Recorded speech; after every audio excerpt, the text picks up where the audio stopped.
저희들 함께 나눌 말씀은 히브리서 6장 13절로부터 20절까지의 말씀입니다.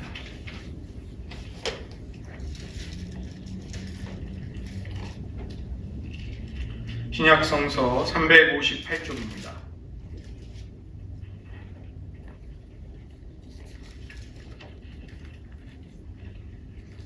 히브리서 6장 13절부터 20절까지의 말씀을 저와 여러분이 번갈아서 교독하시겠습니다.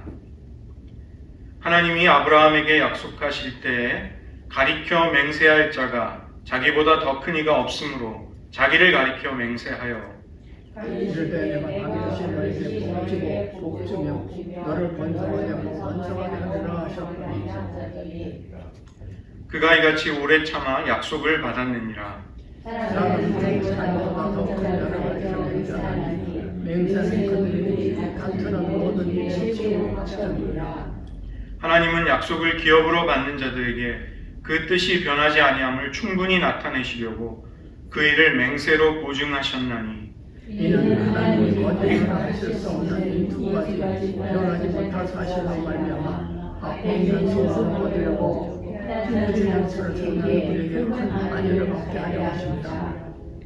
우리가 이 소망을 가지고 있는 것은 영혼의 닷 같아서 튼튼하고 견고하여 휘장 안에 들어가게 하느니 그리로 앞서가신 예수께서 멜기세덱의 반차를 따라 영원히 대제사장이 되어 우리를 위하여 들어가셨느니라. 아멘. 기도하시겠습니다.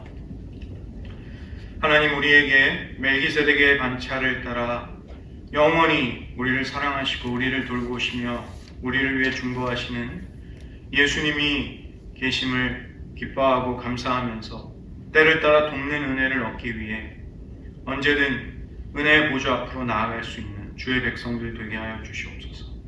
모든 말씀 예수님의 이름으로 기도드립니다. 아멘. 저희들 올 한 해의 목표를 예수님을 깊이 생각하고 예수님을 바라보자 이렇게 정했습니다. 당연히 이런 명령이자 호소 그리고 신앙의 권면을 하고 있는 히브리서 기자가 그렇다면 예수님에 관해 우리에게 그분을 어떻게 알려주고 있는가, 이것이 이제 우리의 관심사가 되어야겠죠. 이 히브리서는 예수님이 선지자, 천사와 모세, 여호수아 그리고 아론의 제사장직보다 더 뛰어나신, 더 탁월하신 분이라는 것을 큰 주제로 삼고 있습니다. 하나님께서 선지자들을 통해 말씀하시다가 이제 마지막 때에 그의 아들을 통해서 말씀하고 계시는 것이죠.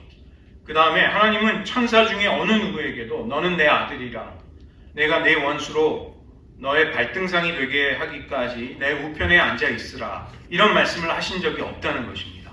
천사들은 구원받은 후사들을 섬기기 위해 보냄을 받은 영들이죠.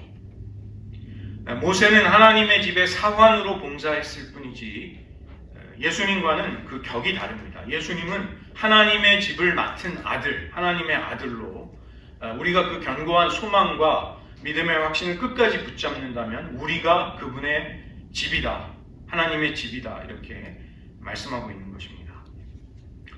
또 여호수아가 만일 온전한 안식을 주었다면 다른 날을 말씀하지 않았을 텐데 하나님의 백성에게 안식에 들어갈 때가 남아있도다.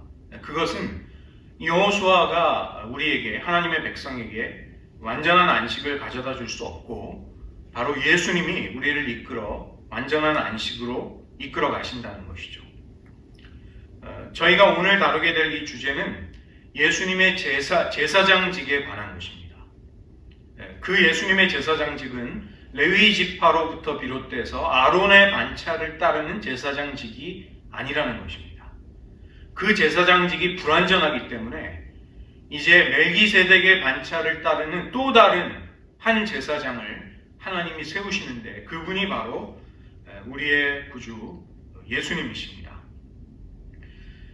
이 대제사장이 되기 위해서는 자격이 두 가지가 필요합니다. 5장 1절과 2절을 보시면 먼저는 사람들과 연결이 되어 있고 사람들과 연대해야 하는 것이죠. 대제사장은 사람들 가운데 뽑혀서 하나님께 속한 일을 위해서 사람들을 위해 제사를 드리는 사람입니다. 그렇기 때문에 이 대제사장은 마치 하나님과 사람들 사이에 구경꾼처럼 수수방관하면서 제3자처럼 있을 수가 없는 사람이죠. 대제사장 자신도 하나님의 긍휼이 필요한 사람이고, 또 우리의 여러 가지 그 필요와 고충과 고민들, 고난의 문제들을 하나님께 아뢰기 위해서는 사람들과 연결되어 있는 사람이어야만 하는 것입니다. 또 하나의 조건은 하나님의 부르심을 받아야 되는 것이죠. 아론이 바로 그러하였습니다. 아론은 하나님의 부르심을 통해 대제사장으로 세워졌던 것이지 자기가 자원한다고 해서 될 수 있는 게 아니라는 것입니다. 죄가 없으신 예수님은 고난과 죽음을 우리 때문에 겪으셨습니다. 이것은 인간의 운명과 현실 속으로 깊이 들어오시고 우리들의 삶에 동참하시기 위함이었습니다. 신약 성경 전체를 볼 때 그 5장 8절을 보시면 그가 아들이시면서도 받으신 고난으로 순종함을 배웠다. 이렇게 표현된 예수님을 배우는 사람이다. 이렇게 표현한 곳이 여기밖에는 없습니다. 예수님은 완전한 지혜를 가지고 계시기 때문에 사실 배움이 필요 없는 분이시죠. 그 다음에 5장 9절도 보시면 온전하게 되셨은즉, 예수님이 무엇이 부족해서 온전해지셨겠습니까? 그런 의미가 아니라 예수님이 고난을 통해 배우시고 온전케 되셨다는 것은 우리의 고난으로 가득 찬, 슬픔과 죄악으로 가득 찬 우리의 현실 속으로 들어오시기 위해서 친히 고난과 죽음을 겪으셨다는 것입니다. 즉 예수님은 인간의 운명을 배우는 자로 그렇게 이 땅에서 공생애를 사셨던 것입니다. 예수님이 하늘 아버지께 순종하시는 것은 우리가 그분에게 순종할 때 예수님이 우리의 구원의 근원이 되시기 위함이었습니다. 예수님은 이미 완전한 순종을 아버지께 바치시는 분이신 것이죠. 그런데 그것이 우리가 주님을 순종할 때 주님이 우리의 구원의 근원이 되도록 하셨다는 것입니다. 이 히브리서 기자는 바로 이 예수님의 대제사장직에 대해서 더 알려주기를 원하고 있습니다. 그런데 너희들의 듣는 것이 둔하다 이렇게 말하고 있는 것이죠. 멜기세덱에 관해 내가 해줄 수 있는 말이, 가르칠 것이 너무도 많은데 너희들은 듣는 귀가 열리지 못했구나, 이렇게 5장 11절에서 이야기해주고 있는 것이죠. 산상수훈도 보시면 마태복음 6장 22절에 눈이 몸의 등불이라는 말씀이 나옵니다. 눈이 밝으면 온 몸이 밝고 눈이 어두우면 온 몸이 어두움에 빠지게 되는 것이죠. 이 듣는 것이 둔하게 될 때 예수님의 대제사장직에 관한 그 비밀, 깊은 신비, 또 그것이 우리에게 가져다주는 그 소망을 우리가 붙드는데 어려움이 있기 때문에 그런 이야기를 하는 것입니다. 어린아이는 이유식, 젖밖에는 먹을 수가 없습니다. 그러나 장성한 사람은 단단한 음식을 씹어 먹을 수 있는 것이죠. 이것은 지각을 사용하고 연단을 받아서 선악을 분별하게 된 사람이다, 이렇게 말하는 것입니다. 어떤 똑똑한 지성을 가지고 선과 악을 분별한다는 말이 아니라 우리의 온 몸과 온 마음으로 부딪혀서 그리고 훈련과 경험 속에서 선과 악을 분별할 수 있는 사람이 된다, 이렇게 말하는 것이죠. 왜 이런 어린아이의 음식, 또 장성한 사람의 음식에 관해 이야기하는가? 그것이 6절의 주제가 그것을 다루기 때문입니다. 6장 1절부터 3절을 보시면 이 그리스도의 도의 초보를 버리고 완전한 대로 나아가라. 이 그리스도의 도의 초보가 무엇인가? 그것을 밝히고 있습니다. 죽은 행실을 회개함과 하나님께 대한 신앙과 세례, 안수, 죽은 자의 부활과 영원한 심판, 이런 것들이 이제 그리스도의 도의 말씀의 초보가 되는 것이죠. 그러니까 이것들만을 계속 반복하지 말고, 그래서 정체되고 타성에 젖어버린 신앙에 머물러 있지 말고 완전한 대로 나아가라. 예수님의 대제사장직에 관한 더 깊은 교훈을 너희들에게 형제들에게 이제 신앙 공동체 해주기를 원하는 히브리서 기자의 마음이 있는 것입니다. 또 이 위기 속에 있는 것이죠. 그 당시 이 초대교회가 거짓 교사들의 유혹 그리고 핍박이 있었습니다.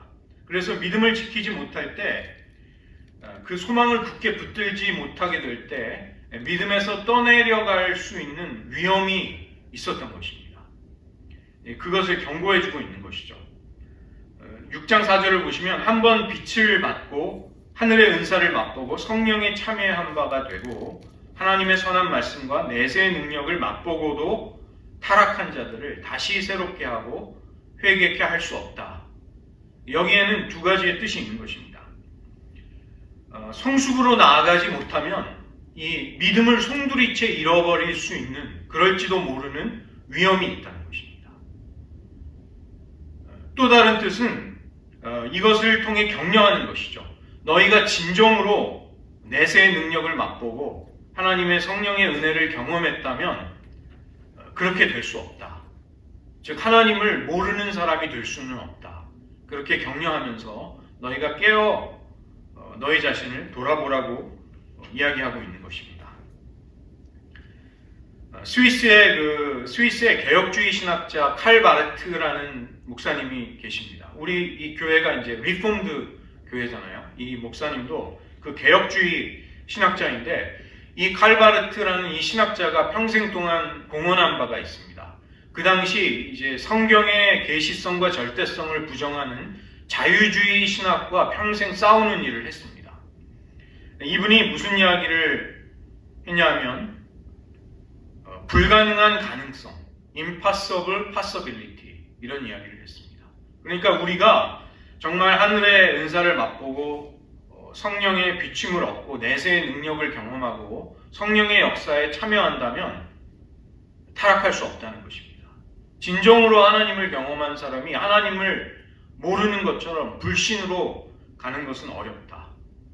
그런데 이 혹독한 시험과 환란의 때에 이 초대교회에 이제 그런 사람들이 보였다는 것이죠. 믿음을 송두리째 잃어버리고 거대한 그 불신앙의 물결에 쓸려 떠내려가는 사람들, 너희가 그렇게 되지 않도록 조심하라고 당부하는 것입니다.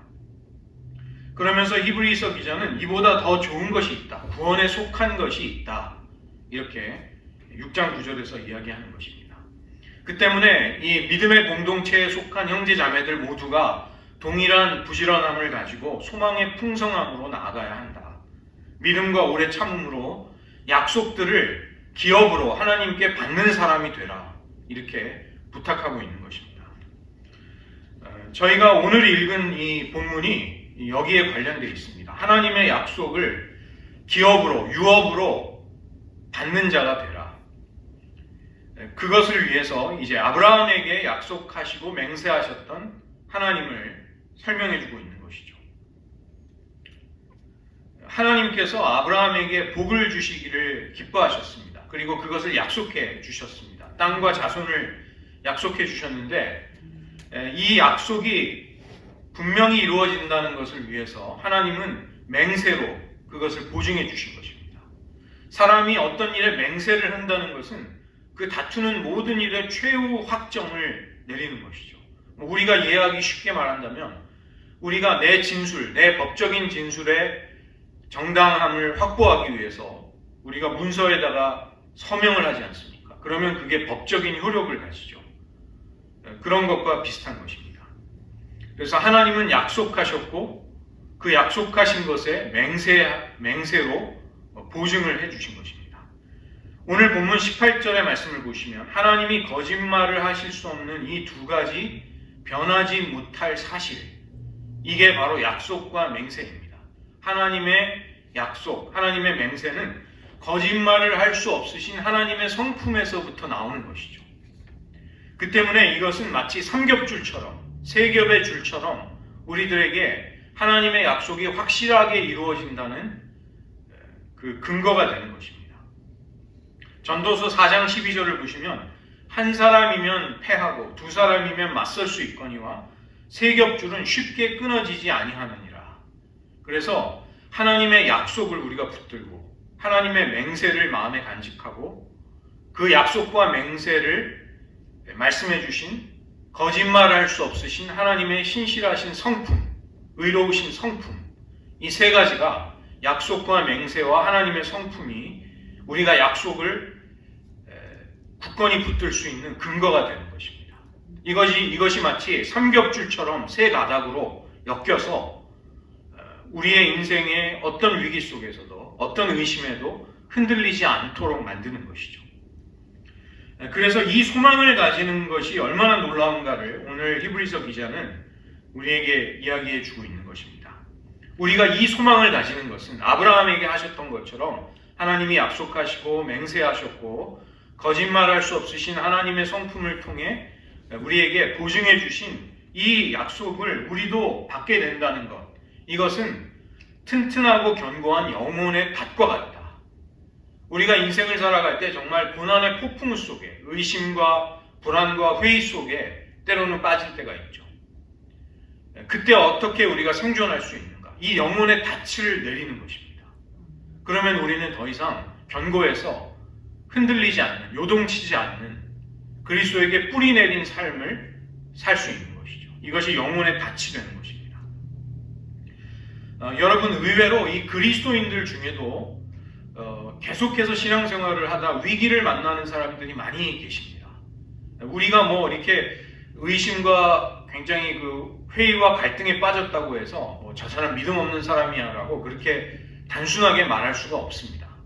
뭐 예를 들면 그 C.S. 루이스 같은 사람은 그 영국이 이제 독일군으로부터 막 독일과 전쟁을 하고 위기 속에 있을 때 영국 그 방송국 BBC에 나가서 전 국민을 상대로 영국 국민들이여 하나님을 신뢰하고 하나님이 우리를 반드시 승리케 하신다는 것을 믿으십시오, 이렇게 설교를 했던 정말 그 당대의 가장 뛰어난 신앙인이었습니다. 그런데 자기 사랑하는 아내가 이제 암으로 골수암으로 이제 죽게 됐을 때 굉장한 회의에 빠집니다. 그래서 그때 이제 책을 쓰죠. 그 자신의 모든 그 갈등스러운 마음을 담아서. 거기 보면 이 C.S. 루이스답지 않은 굉장히 거친 표현들이 막 나옵니다. 하나님은 왜 이렇게 잔인한 세디스트 같은 분이십니까? 쥐들을 미로에다 몰아놓고 경주를 하면서 그걸 즐기시는 분이십니까? 뭐 이렇게 자기 그 고통을 쏟아내는 것이죠. 여러분, 인도의 캘커타에서 그 죽어가는 환자들, 에이즈 환자들을 이렇게 돌보던 사랑의 수녀의 테레사 수녀 다 아실 것입니다. 이 테레사 수녀의 편지가 그녀의 사후 출간이 돼서 이렇게 편집이 돼가지고 나왔는데, 그 카톨릭에서는 이제 자기가 그 모든 영적인 상담을 하고 보고를 하는 자기 위에 직속 상위 신부가 있거든요. 그 명령 체계 속에 그 신부에게 보낸 그 테레사 수녀의 편지가 묶음집으로 나왔습니다. 그런데 거기 보면 이분이 그 인생의 말년에 심각한 회의와 의심에 빠졌습니다. 자기는 정말 하나님이 살아계신 것을 거의 그런 게 잘 안 믿어지는 지경까지 갔다는 그런, 우리가 보기에는 정말 놀라운 그 고백을 하는 게 그 편지에 나옵니다. 그 환자들이 계속 죽어가고 그 가난한 자들의 그 빈곤이 해결되지 않고 불의로 가득 찬 세상, 아무리 돌봐도 끝이 없는 그 가난한 사람들, 그들을 돌보다가 이제 이 테레사 수녀도 마음에 회의가, 의심이 찾아온 것이죠. 물론 그분이 신앙을 떠나지는 않았고, 그 나중에 이제 카톨릭에서는 왜 시성, 그 성인으로 세인트로 임명을 하잖아요. 그래서 그 테레사 수녀를 성인으로 인정해 줄 것인가에 대해서 카톨릭 내부에서 그 논란이 많았다고 합니다. 그 말년에 보였던 그녀의 그 깊은 불신처럼 보이는 회의와 갈등과 그런 의심의 목소리들, 이런 것들을 놓고 이제 논쟁이 됐던 것이죠. 그러나 우리가 계속해서 이 소망을 붙들 때, 하나님이 우리에게 주시는 이 소망을 붙들 때 우리는 영혼의 닻을 내리는 것입니다. 그리고 더 놀라운 말씀이 있는데, 이 소망을 가지는 것은 튼튼하고 견고한 영혼의 탑과 같아서 휘장 안으로 들어가게 한다. 이게 놀라운 말씀입니다. 이 성막이 있으면 성막 바깥과 성막 입구에 휘장이, 세마포로 된 휘장이 쳐 있죠.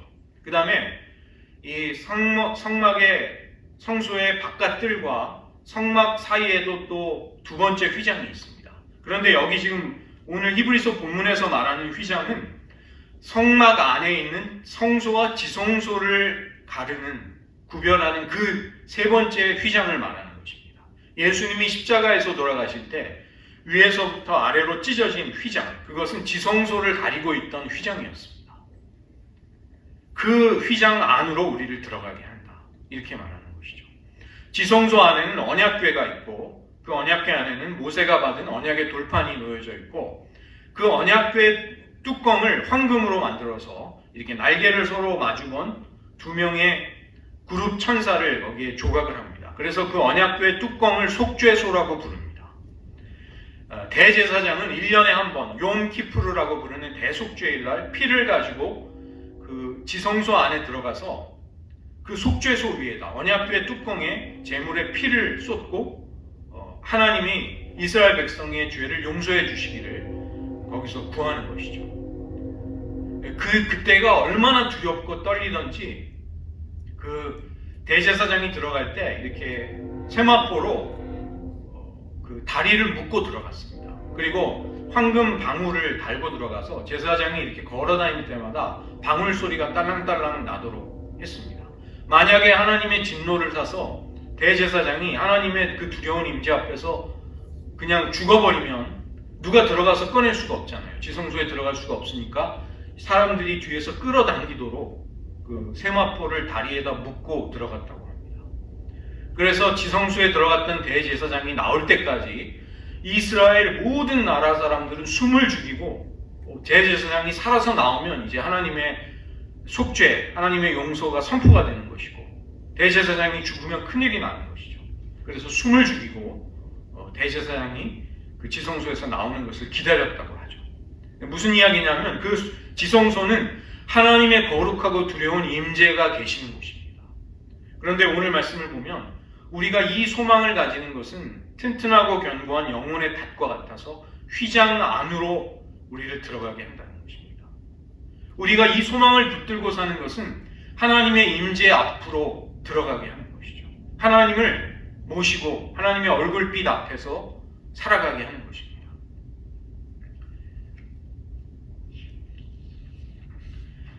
우리가 믿고 있는 기독교 신앙은 아주 견고하고 확실하고 분명한 것입니다. 결코 막연하거나 희미하거나 모호하지 않습니다. 우리는 아주 확실한 진리 위에 지금 서 있는 것입니다. 제가 어떤 미국 사람이 자기 시골에 사는 농부인 자기 친구를 찾아가는 이야기를 읽은 적이 있습니다. 그 친구는 이 시골에서 트랙터로 거대한 그 농사를 짓는 분이었는데 겨울에 찾아간 이제 그분이 차에서 내려서 그 자기 친구의 집을 가다가 중간에 큰 호수를 만났습니다.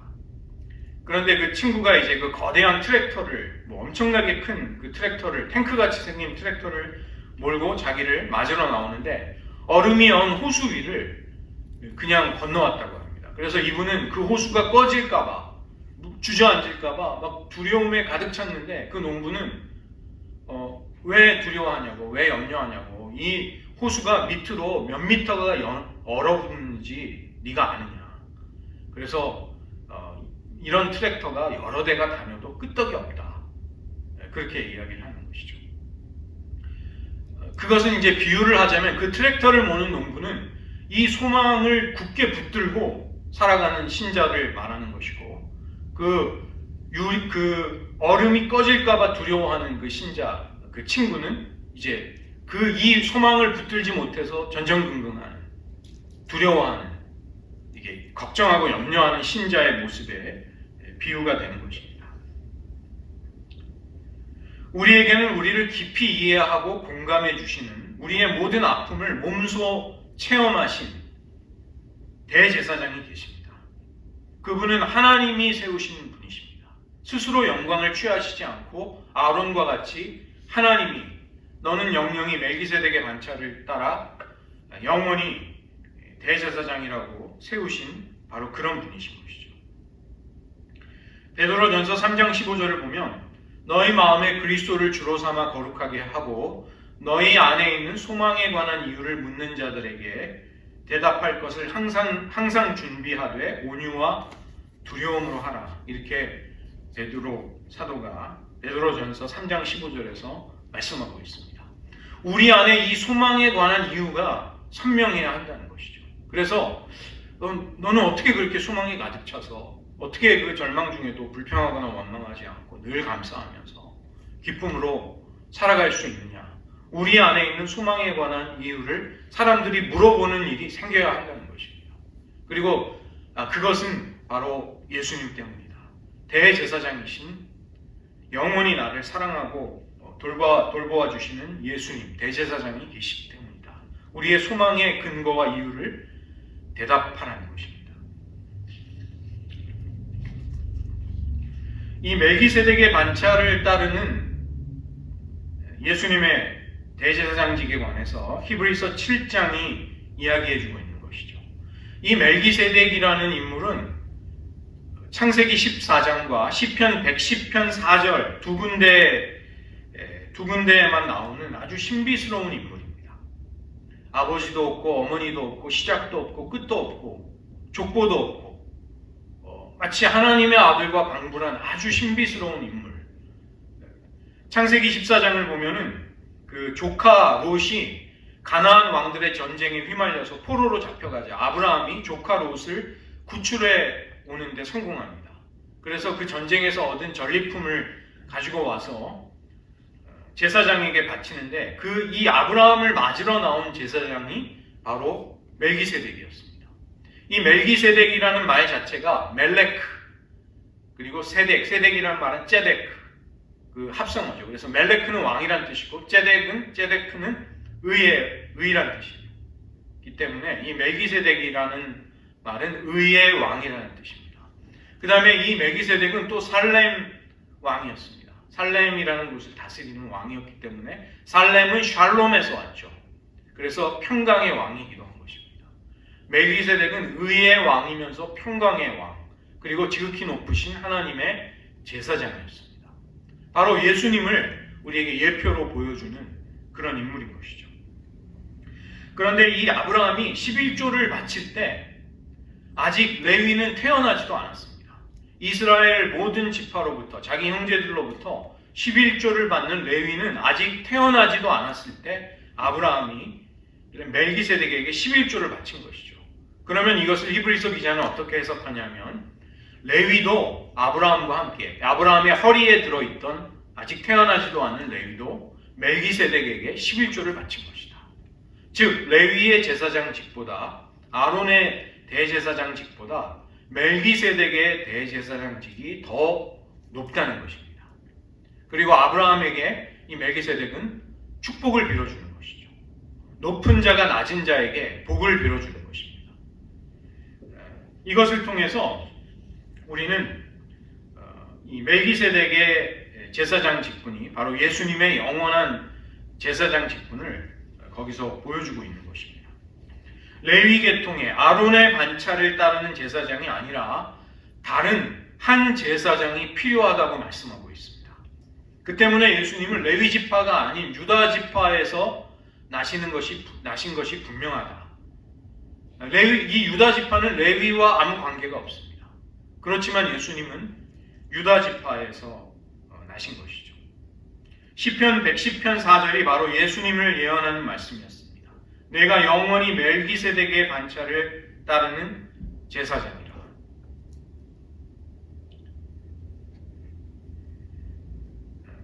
그 때문에 우리는 이 레위 지파의 제사장직, 아론의 반차를 따르는 제사장직보다 멜기세덱의 반차를 따르는 예수님의 대제사장직이 탁월하고 더 뛰어나고 더 영광스럽다는 것을 히브리서를 통해 알 수 있게 되는 것이죠. 레위 지파의 제사장들은 기껏해야 한 수십 년 제사장으로 봉사할 수 있었습니다. 그리고 나이가 들어서 죽게 되는 것이죠. 그러면 또 다른 제사장이 또 필요한 것입니다. 수많은 사람들이 끊임없이 제사장을 바꿔서 해야만 했던 것이죠.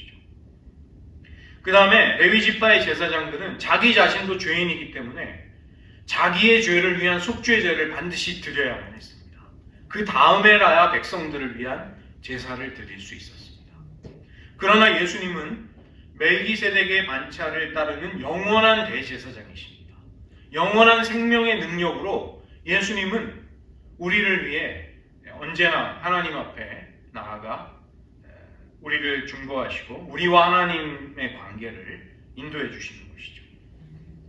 예수님은 죄가 없는, 흠이 없는 분으로 자기 자신을 완전한 제물로 한 영원한 속죄의 제사를 드리셨습니다. 그 때문에 예수님의 대제사장직은 완전한 것입니다. 7장 22절을 보시면 예수님을 더 좋은 언약의 보증이다 이렇게 말씀하고 있습니다. 무엇이 더 좋다는 것일까요?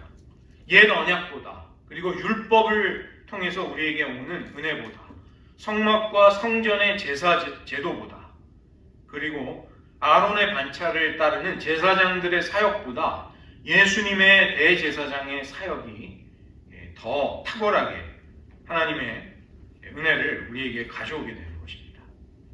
7장 25절을 보시면 자기를 힘입어 하나님께 나아가는 자들을 예수님은 온전히 구원하실 수 있다. 왜냐하면 항상 살아계셔서 죄인들을 위해 간구하실 수 있기 때문에. 7장 19절을 보면 율법은 아무것도 온전하게 할 수 없다. 율법의 의로는 하나님 앞에 의를 얻을 수 없다고 말하고 있는 것입니다. 왜냐하면 인간이 율법의 거룩한 기준을 지킬 수 없기 때문입니다. 그 때문에 우리는 예수 그리스도의 의가 우리에게 와야 되는 것이죠. 마찬가지로 율법은 아무것도 온전하게 하지 못하는 것입니다. 제사를 드릴 때 뿌려지는 동물의 피가 인간의 영혼을 속죄하지 못하는 것이죠. 동물의 피를 가지고 드리는 제사로는 계속 죄를 생각나게 하는 것입니다. 그 때문에 동물 제사는 그만둘 수가 없는 것이죠. 또 드리고 또 드리고 계속 드려도 인간의 죄의 문제가 해결이 되지 않습니다. 그러나 예수님의 응없는 보혈이 뿌려질 때 우리의 죄는 영원한 속죄를 받을 수 있게 되는 것이죠.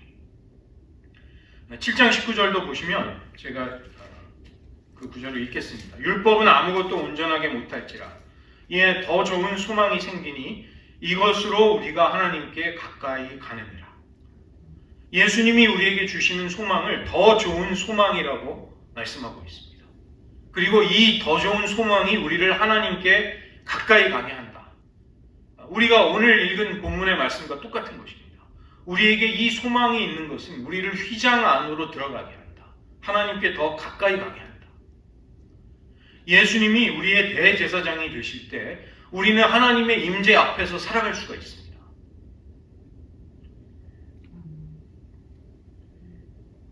우리가 가진 주님에 대한 소망이 우리를 휘장 안으로 하나님의 얼굴빛 앞으로 나아갈 수 있게 하는 것입니다.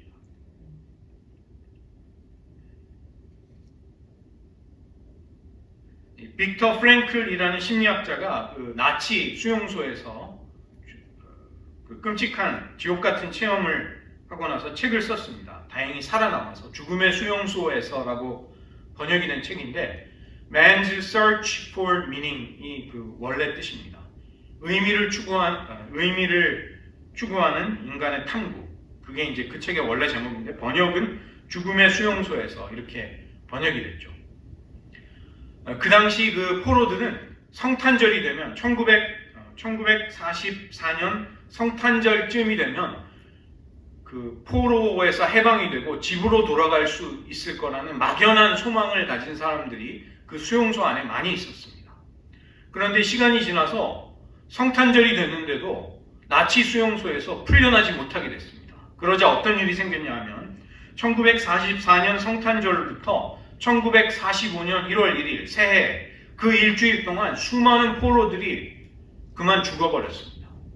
견디지를 못하고 그동안 그 신랄 같은 소망, 성탄절이면 집에 돌아갈 수 있겠다는 막연한 소망을 붙들고 살던 사람들이 인생을 자포자기하면서 더 이상 견디지 못하고 죽음을 맞이했어요.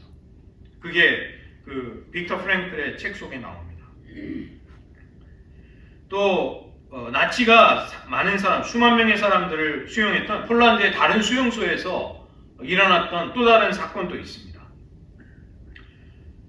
이 나치 장교들은 이 유대인 포로들의 삶의 생의 의지를 꺾어버리기 위해서 아주 효과적이고 아주 사악한 계책을 하나 세웠습니다. 그 수용소 안에 있는 수많은 포로들을 위한 화장실을 다 없앤 다음에 남자용 화장실 1개, 여자용 화장실 1개만 남긴 것입니다. 그렇게 되자 사람들은 어쩔 수 없이 여기저기 수용소의 여기저기에다가 어쩔 수 없이 그 용변 문제를 해결해야만 했죠. 그렇게 되면서 사람들의 손과 발에 옷에 그 온갖 오물이 묻기 시작했습니다. 자신이 인간으로서의 마지막 존엄성마저 지킬 수 없게 되자 많은 포로들이 견디지 못하고 죽어버렸습니다. 그 수용소 생활을 견디지 못하고.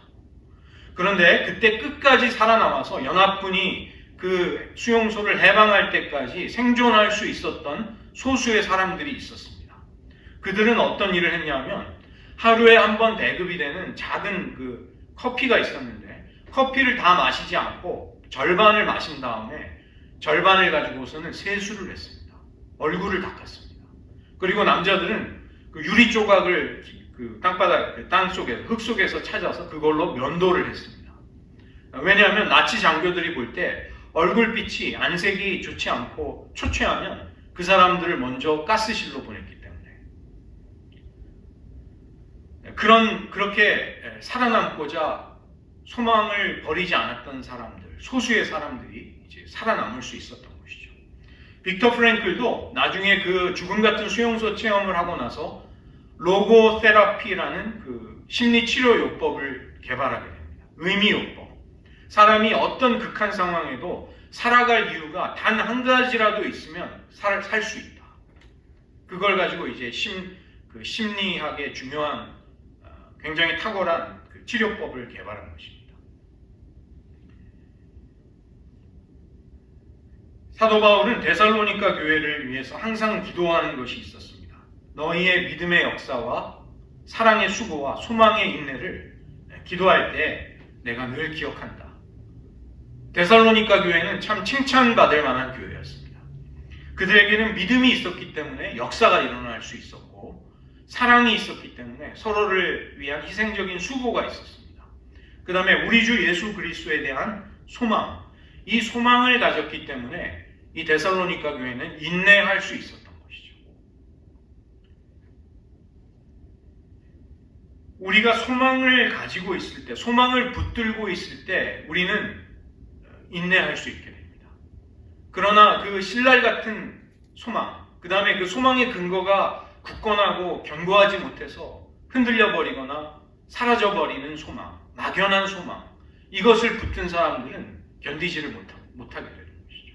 인생의 풍파와 고난과 어려움과 시험 속에서, 유혹 앞에서 어떻게 우리가 생존할 수 있는가, 어떻게 살아남을 수 있는가, 바로 예수님이 주시는 더 좋은 소망을 붙드는 것입니다. 그리고 그 소망을 가지고 하나님의 휘장 안, 하나님의 임재 앞으로 날마다 나아가는 것입니다. 그것이 우리를 승리하게 한다는 것이죠. 저는 히브리서를 요즘 보면서 이것이 지금 우리 시대를 굉장히 많이, 우리 시대에도 적용할 수밖에 없는 그런 모습을 반영한다는 것을 많이 느낍니다. 우리의 시대가 갈수록 그렇게 될 것입니다. 불신앙의 물결이 사람들의 마음과 생각 그리고 관심을 휩쓸어가 버리는 그런 시대. 경건하지 않은 아주 하나님 앞에 패역한 삶의 태도들을 꺼리낌 없이 정상적인 양 가르치고 서로 권장해주고 잘한다고 이야기하는 그런 시대. 하나님을 어떻게 깊이 만날지 그 출구가 잘 보이지 않아서 정말로 힘들어하고 어려움이 점점 더 커져가는 나날들. 우리가 지금 그런 때를 마주하고 있는 것이죠.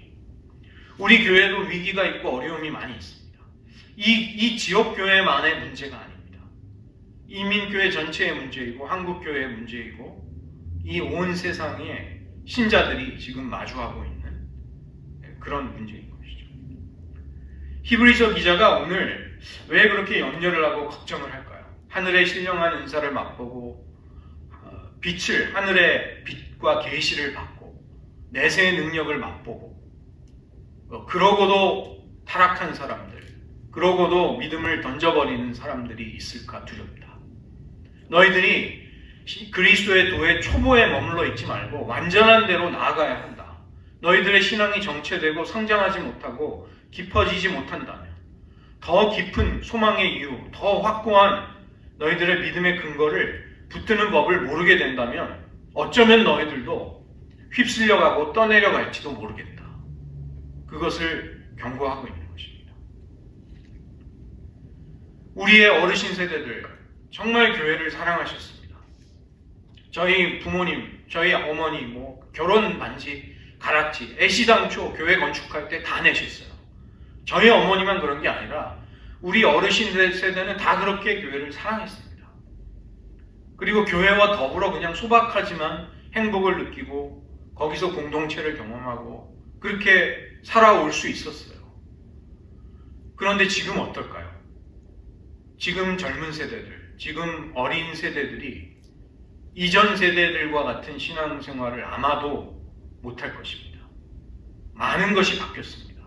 그들의 신앙도 바뀌고 우리 시대 정신도 바뀌고 그들이 받는 교육 안에 담겨있는 가치관과 이데올로기나 여러 가지 그 정신적인 것들이 다 변화됐습니다. 더 좋은 소망을 붙들어야 하는 것이죠. 견고하고 튼튼해서 어디에도 휩쓸려 가지 않을 소망을 붙들어야 할 이 시대가 된 것입니다. 그러나 히브리서 기자는 우리에게 정말로 위로의 말씀, 소망이 가득 찬 말씀을 주고 있는 것이죠. 이 소망이, 이 더 좋은 소망이 예수님의 대제사장 되심을 보면서 너희들 안에 생긴다면 우리가 하나님께 더 가까이 갈 수 있다. 휘장 안으로 들어갈 수 있다. 어떠한 인생의 고난에도 영혼의 닷과 같이 그것을 견고하게 그리스도에게 뿌리내리고 말씀에 내리고서 우리는 요동치거나 흔들리지 않을 수 있다. 이렇게 말하는 것입니다.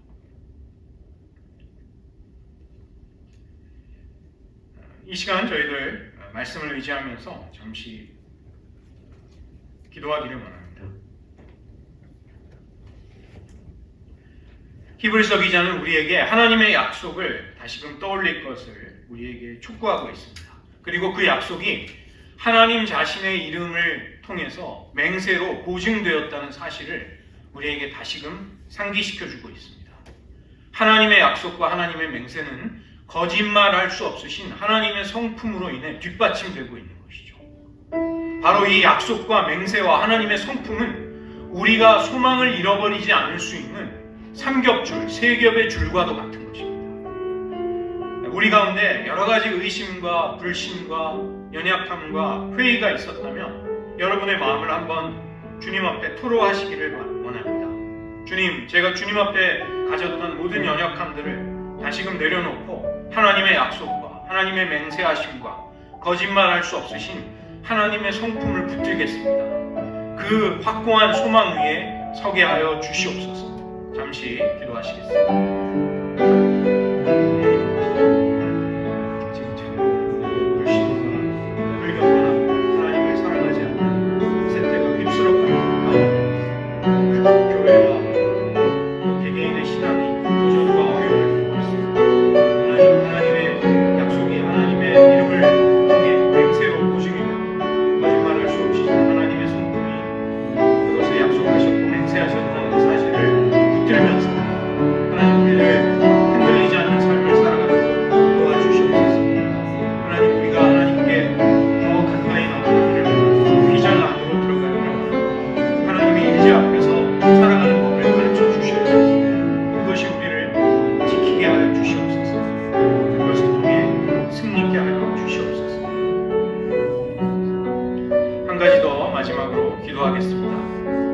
오늘 히브리서 기자는 우리에게 그리스도의 도의 초보를 버리고 완전한 대로 나아가라 당부하고 있습니다. 우리가 언제까지 이유식, 젖만 먹는 어린아이가 되어서는 안 된다는 것입니다. 단단한 식물을, 단단한 음식을 씹어 먹을 수 있는 장성한 자가 되라.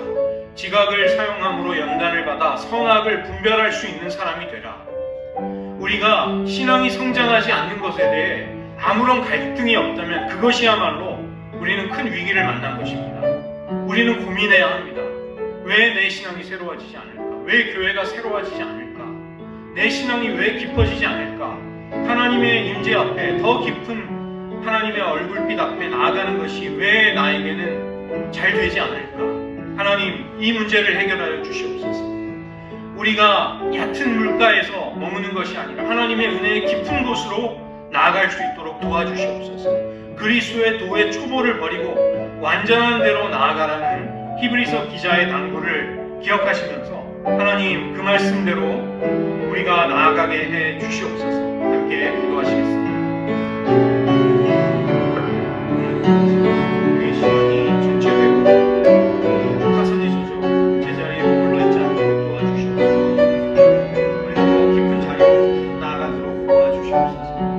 하나님, 그리스도의 도의 초보만을 다시 반복하는 신앙이 아니라 완전한 대로 멜기세덱의 만차를 쫓은 영원한 대제사장 예수님을 의지해서 하나님의 깊은 진리, 풍성한 은혜 가운데로 나아가는 삶이 되게 하여 주시옵소서.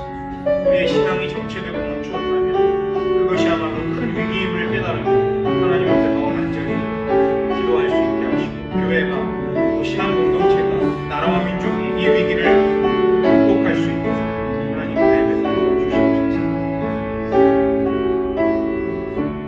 기도하겠습니다. 하나님 아버지, 하나님은 하나님의 약속을 친히 하나님의 이름을 건 맹세로 보증하셨고 거짓말할 수 없으신 하나님의 성품이 그 약속과 그 맹세를 반드시 이룬다는 소망을 우리에게 주고 계십니다.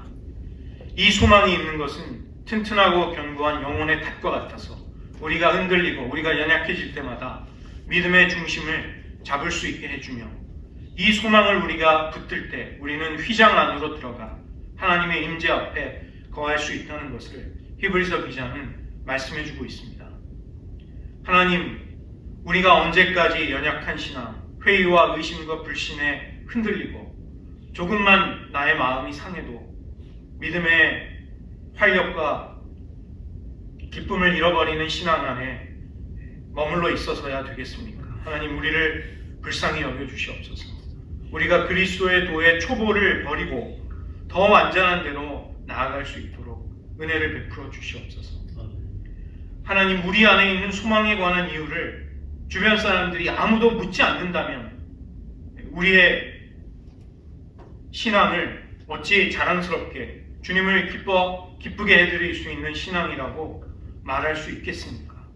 하나님, 우리를 불쌍히 여겨주시고 우리 안에 너무나도 분명한 소망에 관한 이유를 많은 사람들이 물어볼 때 그것을 대답해 주게 하시고 우리의 삶이 그 소망을 통해서 더욱 기쁨으로 하나님을 사랑하며 이웃을 사랑할 수 있도록 은혜 베풀어 주시옵소서. 지금 이 시대가 마주하고 있는 교회의 공동체와 나라와 민족, 우리의 가정, 특별히 우리의 자녀 세대들이 직면하고 있는 신앙의 위기 속에서 우리는 이 영혼의 답, 예수님이 주시는 더 좋은 소망을 굳게 붙들므로써 이 모든 위기들을 극복하고 승리할 수 있게 하여 주시옵소서. 모든 말씀 예수님의 이름으로 기도드립니다.